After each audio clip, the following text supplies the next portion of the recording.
Today, we're taking a detailed look at the design and size differences between the iPhone 17 Pro in blue and the iPhone 17 Pro Max in silver.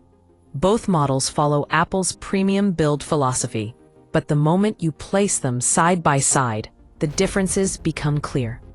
The Pro Max immediately stands out with its larger footprint.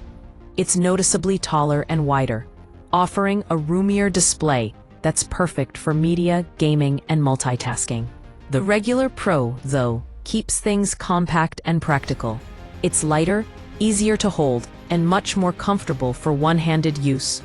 That alone will matter a lot for users who prioritize ergonomics over screen size.